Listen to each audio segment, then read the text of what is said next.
At our 4th anniversary party, I took one bite of cake and blacked out. I woke up in a hospital room. Molly was huddled in the corner, sobbing.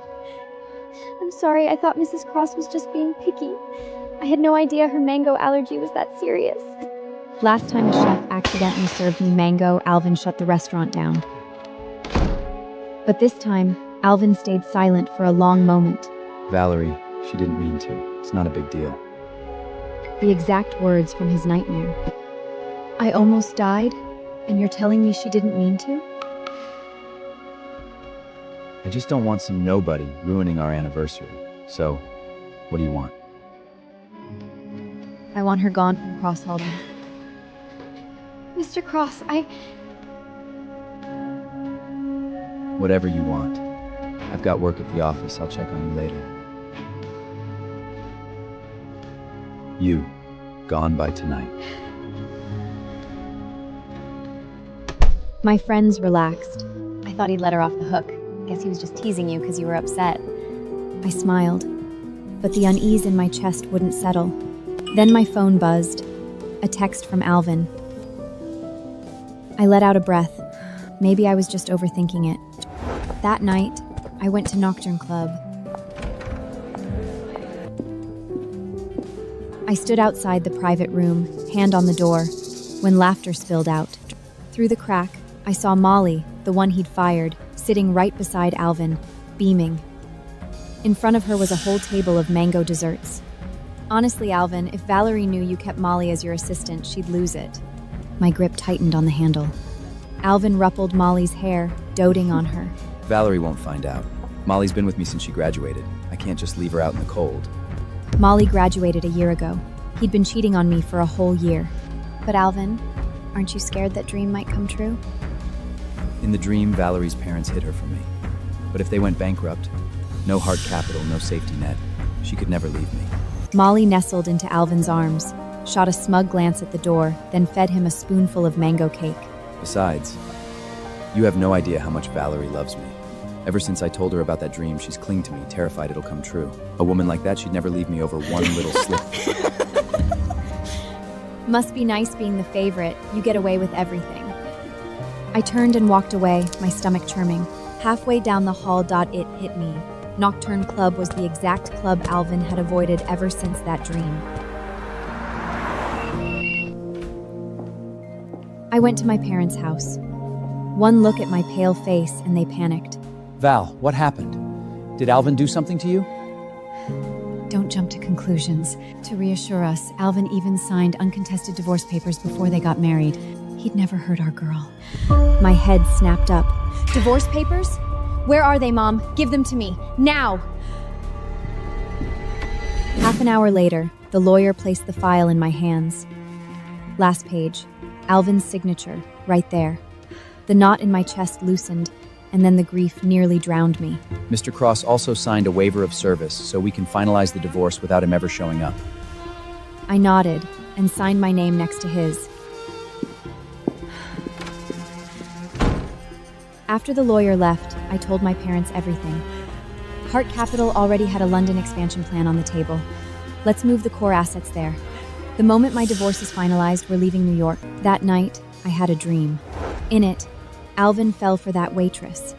No matter what happened to her, he was sure I'd set her up and made me pay tenfold every time. My assistant Emma was jailed, tortured, and left to die behind bars, all for helping me. My father died a broken heart, and the grief nearly broke my mother. And me, accused of framing the woman he loved, I was beaten by his men until I miscarried. I jolted awake, the pillow soaked. My period was already 2 months late. The next morning, I went to the hospital. When I walked out, I was clutching the pregnancy test results, dazed. I was really pregnant, joy and fear tangled in my chest. Miss Hart, Mr. Cross lied to you. Molly never left Cross Holdings. Emma, don't do anything stupid, just wait for me. By the time I reached the garage beneath Cross Holdings, Emma was surrounded by Alvin's bodyguards. You think she can save you? Miss Hart, I caught Molly snooping around the office. When I stopped her, she tripped and hit her head all on her own, then screamed that I attacked her. I turned to Alvin. You heard her. It's all a misunderstanding. Mrs. Cross, I'll go, I swear. Just don't let her hurt me again. Emma said she'd beat me every time she saw me. I'll never come near you or Mr. Cross again. Alvin saw the marks, and his face darkened. Anything else to say for yourself? I never touched her! She's lying! Then let's check the security footage. Alvin waved to a bodyguard. Go pull it. Fine, it's all my fault, okay? Please don't fight with your wife over me. I'll take any punishment. I can't stand seeing you upset. Alvin's face softened. My feelings matter to you that much? Of course they do. Alvin sighed, then turned to me, cold as ice. Valerie, are you done? Either I call the cops or my men teach her a lesson. Your call. He took Molly into the private elevator. Before the door slid shut, Molly glanced back and smirked at me. The bodyguards closed in, cutting off every way out. I dare any of you to touch her. Mr. Cross gave the order. Anyone in the way gets it too. In the chaos, someone shoved me hard. I lost my balance and slammed into the floor. A sharp, ripping pain tore through my belly. Mrs. Hart, I'm so sorry. The doctors tried everything, but the baby didn't make it. The baby, gone. Just like the dream. Alvin, you did this. You killed our baby. My phone buzzed, a text from Alvin. So this was his business trip. I laughed, and the more I laughed, the harder the tears fell. Mr. Cross has lost his mind. He sees the flagship project Heart Capital spent 3 years on. He was already coming after Heart Capital. Good thing I'd prepared. I went straight to the conference room. I had no idea I owed Miss Haley an apology this big. You had your assistant threaten Molly and beat her up? Don't you owe her an apology? I let out a cold laugh. You believed her? Alvin, remember your dream? In it, you never believed me either. Then tell me, why would Molly lie to me? I sneered. Believe whatever you want. I'm done explaining myself. I signed the transfer without hesitation, and panic finally flashed across Alvin's face. Valerie, you've lost weight. Come home for dinner tonight. I'll have the chef make your favorite. I went back to the Crosstown house just to keep Alvin thinking I was still under his thumb. I didn't expect Molly to be there too. Molly closed a big deal, so I promised to bring her home to celebrate. On the table sat a bottle of my favorite red wine. Alvin used to pour it for me after every big deal, our little ritual. Now it belonged to another woman. I remembered the doctor's orders, no alcohol. So I just sipped my soup. Alvin, does Mrs. Cross not want me here? She won't even share one glass with me. Maybe I should go. Alvin poured a glass of red and set it in front of me. Valerie, don't make this hard for her. And if I don't? Alvin looked at me like I was a kid throwing a tantrum. Then I'll feed it to you myself. We used to do that all the time, remember? Behind his back, Molly shot me a triumphant schmur. I picked up the glass and downed it in one go. Soon after, my belly started cramping wave after wave. I wanted to rest, but Alvin blocked me. Valerie, come to the gala with me tonight. Take Molly. Don't start. You're Mrs. Cross. I clutched my belly. I'm not starting. I'm in pain.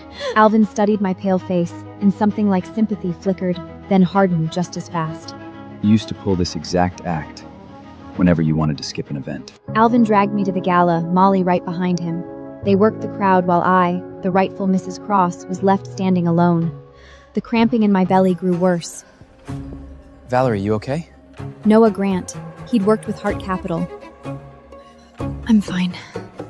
By the way, why is Heart Capital suddenly shifting to London? London? What about London? Nothing. Just some new startups over there. Alvin stared at me, then nodded, but the suspicion lingered in his eyes.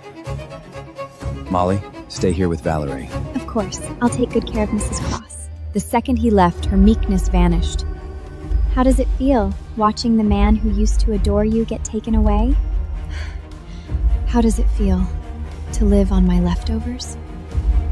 Then the pain took over, and I crumpled to the floor. Molly leaned down, smiling cruelly. Hurts, doesn't it? I know you miscarried it. And that wine, I made sure you drank it. But guess who Alvin's gonna believe?